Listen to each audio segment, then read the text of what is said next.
Erev Shabbat Shalom Rabotai. We are continuing with our Mishna Yomi, Masechet Chagigah. We are up to Perek Gimel Mishnah Aleph. Today's Mishnah should be Le'ilui Nishmat Neria ben Svetlana Aranbayev and Eliyahu ben Burcha Israelov Menuchatam Began Eden Amen. And Le'avdi ben Chaim ben Chaim v'derefua Shelemav Daniel Shalom ben Rosa Betoch Shah Chulei Israel. The sages enacted many different decrees to protect the Torah of items possessing holiness. Since there are different levels of holiness, the sages enacted different levels of protection for the different levels of holiness. In most instances, decrees enacted to protect the Torah of holier items were stricter than those enacted to protect less holy items, and several exceptions to this rule are going to be discussed b'neder in Mishnayot 4 through 6 of this chapter. The first 3 Mishnayot of this chapter list 11 instances in which the rules enacted for Kodesh, sacrificial foods and sacrifices, are stricter than those enacted for Terumah, whose holiness is less than that of Kodesh. The first case deals with immersing utensils in a mikveh to purify them of their tumah.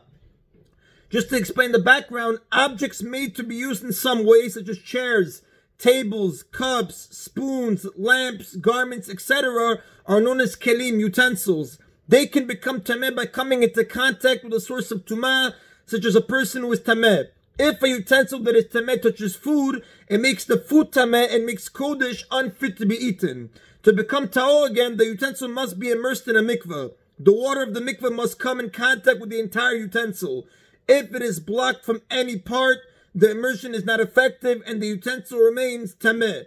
Our Mishnah describes a method of immersing several utensils together that by rabbinic decree is not effective for utensils used with kodesh, out of concern that the water might not have come into contact with every part of the utensil. The Mishnah begins, Chomer b'kodesh mi b'terumah. A stringency of kodesh over terumah is, shematbilin kelim b'toch kelim l'terumah, that when utensils that are tameh are immersed in a mikveh, we may immerse the smaller utensils within the larger utensils for use with terumah, without concern that the inner utensil might weigh heavily enough on the outer one to prevent the mikveh water from entering between the two utensils at their point of contact. But such an immersion is not valid for use with kodesh. Where kodesh is concerned, the sages were concerned that the inner utensil might weigh so heavily on the outer one that the mikveh water will not be able to enter between the two utensils and touch all the surfaces of both. If a small utensil is placed inside a larger one and the two are immersed together in a mikveh, the immersion is effective only if the water will definitely touch every part of both utensils. If there is a chance that the small utensil will weigh heavily upon the large one and block the mikveh water from coming between them, the immersion would not be effective. For this reason, the sages decreed that utensils used for kodesh must be immersed separately. For utensils used with terumah, however, the sages relied on the assumption that the water will force its way into the narrow area between the two utensils and touch all parts of both utensils. The immersion is therefore effective and both utensils become ta'or, but again, only for terumah and not for kodesh. The second stringency concerns one part of a utensil that comes into contact with rabbinic tumah. Achoraim v'toch ubet tzevita b'tumah. A utensil's bottom. Bottom here refers to a hollow base of the utensil. Since the base can be used when the utensil is turned upside down, rabbinically it's treated as a utensil in its own right. The inside and the hand grip, the betzat tzvita hand grip, is an indentation on the outside of a cup in which a person can insert his fingertips and grip the cup. They are all each considered separate utensils if they are used with terumah, so that if, for example, the outside of the utensil becomes tameh on a rabbinic level, the inside and the hand grip remain ta'or avalo b'kodesh, but this is not so for utensils used with kodesh. If any part of the utensil becomes tameh, the entire utensil is tameh. The 3 parts of a utensil that we listed, which have different uses, are treated as separate utensils with regard to a certain type of rabbinic tumah. Specifically, the rabbinic tumah is the one that arises when a tameh liquid other than the bodily fluids of a zav touches a utensil. The utensil does not become tameh under biblical law, but the sages decreed that it is considered tameh. The rabbis softened the decree, however, by ruling that the outside of a utensil cannot transmit this rabbinic tumah to the utensil's inside or to its hand grip. Neither can the hand grip transmit the tumah to the inside or outside of the utensil. If, however, the liquid touched the inside of the utensil, the entire utensil does become tameh, as the Gemara explains on page 22b in Masechet Chagigah. Now, the above leniency is true only for utensils used with tirumah. If, however, the liquid touched the outside of a utensil that is used for kodesh, the entire utensil becomes tameh. Now, this distinction between tirumah and kodesh applies only when rabbinic tumah touch one part of a utensil. If a part of the utensil touched biblical tumah, however, the entire utensil becomes tameh, regardless of whether it is being used for kodesh or for tirumah. Now, the third stringency relates to carrying a midras and a holy food at the same time. Midras refers to an object that becomes tameh because it supported the weight of a zav or a zava, a nida, or a woman after childbirth who sat, leaned, or stood on it, such as, for example, the zav's shoe. Hanoseh et midras, someone who is carrying a midras, for example, the shoe of a zav. Noseh et tirumah may also carry tirumah in an earthenware barrel at the same time without concern that the contents of the barrel may become tameh, but he may not carry kodesh in an earthenware barrel while carrying a midras. On the biblical level, a person may carry tirumah in an earthenware barrel while carrying a midras, because earthenware utensils do not become tameh when tumah touches their outside, only when tumah enters their inside. This is the Mishnah in Kelim, chapter 2, Mishnah 1, based on 7 Vaikra, chapter 11, verse 33.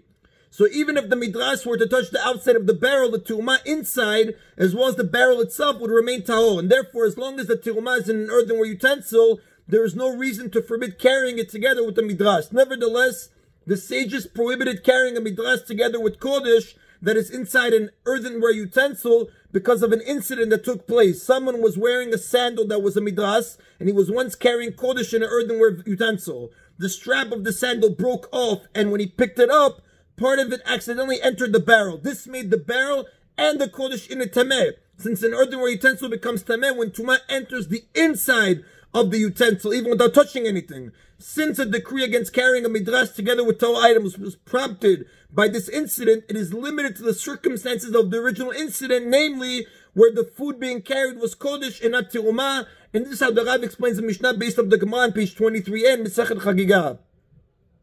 Now, a stringency mentioned in chapter 2, Mishnah 7, is the fourth one on this list. Bigdei ochle tirumah midras lakodesh. The garments of those who eat tirumah are rabbinically regarded as a midras for those who eat kodesh. We spoke about this earlier. The fifth stringency concerns the laws of chatzitza. In order, like we said, in order for an immersion to be effective, there must not be any foreign substance known as a chatzitza that prevents the mikveh water from coming in contact with any part of the person or object being immersed. So the Mishnah's fifth stringency concerns something that looks like a chatzitza. Lo ki midat kodesh midat tirumah. With regard to what is considered a chatzitza in a garment, the rule of kodesh is unlike the rule of tirumah. Sheba kodesh, for where a garment is to be used for kodesh, matir. The rule is that one wishes to immerse the garment must first untie any knots in it. Nagev, dry off any moist grease from the garment, matbil, and then immerse it. V'achagach kosher, and afterward he reties the knot. Otherwise, the knots and moist grease are treated as chatzitzot, and the immersion is not effective. Uba tirumah, but where a garment is to be used for tirumah, kosher v'achagach matbil. He may even tie loose knots in a garment that had none, and then immerse the garment while it is knotted. He may likewise immerse a garment without removing any moist grease that is on it. In regard to tirumah, loose knots and moist grease are not treated as chatzitzot. Now, the Mishnah discusses a garment such as a cloth or sheet whose corners are tied loosely to one another, in which case the water does indeed penetrate to the material inside the knots. Since the water will reach every part of the tameh garment, one is permitted to immerse the garment while knotted if it is used for tirumah. If, however, the tameh garment is used for kodesh, the sages required that one untie even the loose knots in the garment before immersion because they resemble a chatzitza that prevents the water from reaching the material inside the knot. Of course, if the knots are so tight that they actually prevent water from penetrating the knot, the immersion is not effective for any garment, regardless of its use, whether for tirumah or for kodesh. Similarly, the sages decreed that moist grease found on a garment used for kodesh must be wiped off before immersion. Although moist grease is not an actual chatzitza, presumably because it will be washed away or penetrated by the mikveh water, it does resemble a chatzitza, and the sages therefore imposed the stringency of washing it off garments used for kodesh, but were lenient for garments used only for tirumah. And that is in a Mishnah Aleph. Mishnah Bet now continues by listing additional cases in which the sages decreed a higher level of tahara for kodesh than for tirumah.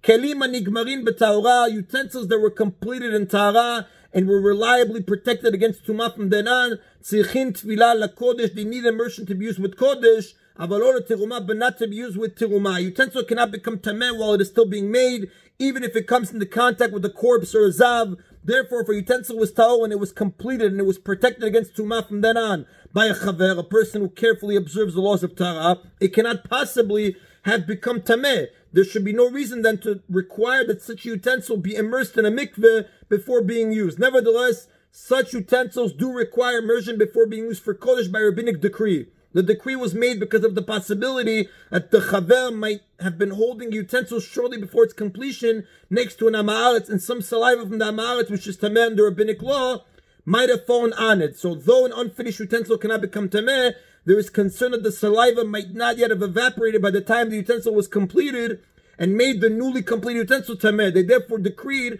that all utensils used for Kodesh be immersed before being used. They did not issue any similar decree for utensils with Terumah. The seventh stringency concerns food touched by a Tful Yom.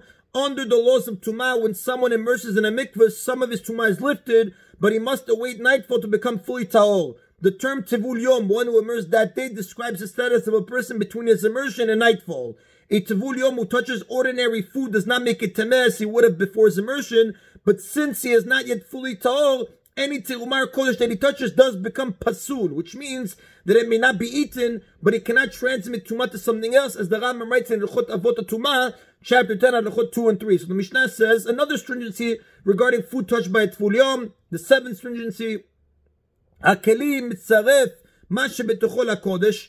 A utensil combines any pieces of food that are in it with regard to Kodesh, so that if there are several pieces of Kodesh food in it, and a Tful Yom touches one of them, they all become Tameh. Avalo leTrumah, but this is not so with regard to Terumah. If a utensil contains several pieces of Terumah, and the Tful Yom touches one of them, that piece alone becomes Tameh, and the others remain Tahor. Now, if a Tful Yom touches a piece of food that is Kodesh or Terumah, the entire piece of food becomes Tameh. However, it cannot transmit Tumah to anything else. So if a Tful Yom touched one piece of food in a utensil full of Terumah, that piece alone becomes Tameh, and the others remain Tahor, even if they were actually touching that one piece, since the Tumah of the first piece cannot be transmitted further.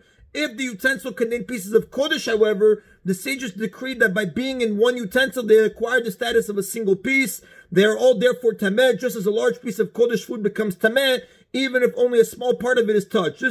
This law is based on a verse in Bamidbar, chapter 7, verse 14, that describes the gifts given by the leaders of the tribes in Nisim to the newly completed Mishkan. Kaf echad, melech tored, 1 spoonful of incense, which implies that all the granules of incense which are Kodesh are treated as one because they are in a single utensil, namely the spoon. This is what the Rav explains in Mishnah, based on the Gemara in page 23b, Mesechet Chagigah. The eighth stringency notes how many degrees of Tumah apply to Kodesh and how many apply to Terumah. Tumah is transmitted from an original source known as Ava Tumah, literally father of Tumah, to a person or object that touches it, which in turn has the ability to transmit the Tumah further. The Tumah weakens, however, each time it is transmitted. So whatever touches an Ava Tumah is known as a Rishon Tumah, a first degree of acquired Tumah. Although Rishon is too weak to transmit Tumah to people or utensils, it does transmit Tumah to food that it touches, which becomes a Sheni Tumah, a second degree of acquired Tumah. A Sheni is too weak to transmit Tumah to Chulin food that it touches, making it impossible for ordinary food to possess a third degree of acquired Tumah. However, Terumah and Kodesh do have additional degrees of Tumah, though the number of degrees differ for both. So the Mishnah continues, HaRevi'i b'Kodesh Pasul. Food that is a Revi'i, a fourth degree of Tumah in the case of Kodesh, is Pasul, meaning that the Kodesh itself may not be eaten, though it cannot make anything else Tameh. But in the case of Terumah, only food that is a Shlishi, a third degree of Tumah, is Pasul. When a Sheni, a second degree of acquired Tumah, touches food that is Terumah, Terumah becomes a Shlishi Tumah, a third degree of acquired Tumah. The Shlishi is known as a Pasul, meaning that it is not Tahor and may not be eaten, but its Tumah is too weak to make something else Tameh. In the case of Kodesh, however, the chain of Tumah transmission continues to Revi'i Tumah, a fourth degree of Tumah. A Kodesh object that is a Revi'i is also known as Pasul, for although it is Tameh, it cannot pass Tumah to other Kodesh food. The ninth stringency concerns the Tumah of hands. The source of biblical Tumah that is capable of transmitting its Tumah to a person certainly makes the person's entire body Tameh by touching just one part of it. The Mishnah, however, refers to certain sources of rabbinic Tumah that cannot transmit tumah to a person at all under biblical law. The sages decreed though that touching those sources of rabbinic tumah with one's hands make just his hands tameh, but not the rest of his body. Uba tiruman, with regard to handling tirumah, im nitmet achad miadav, if just one of a person's hands has become tameh with rabbinic tumah, he needs to purify only that one hand. Chavertat terah, and the other one is still tahor. Uba kodesh, but with regard to handling kodesh, matbil shtehen. If one hand becomes tameh with rabbinic tumah, the other is considered tameh as well, and he must immerse both of them in a mikveh. Now this stringency, namely that touching a rabbinically tameh item with one hand automatically makes the other hand tameh for kodesh, applies only if the first hand was wet when it became tameh. But if the first hand was dry when it became tameh, the second hand is not tameh, even for kodesh, unless it actually touches the first one. For a person who handles only tirumah, one hand's contact with such tumah never makes a second hand tameh, even if the two hands actually touch, as the Rambam writes in Chot Avot Tumah, chapter 12, Halakha 12. Now the Mishnah notes that if both hands are tameh for kodesh, they must be immersed in a mikveh. This is based on what we learned earlier in chapter 2, Mishnah 5, which states that if someone handles only tirumah, his hands can be purified by washing them with water poured from a cup, but if he handles kodesh, his hands must be immersed in a mikveh.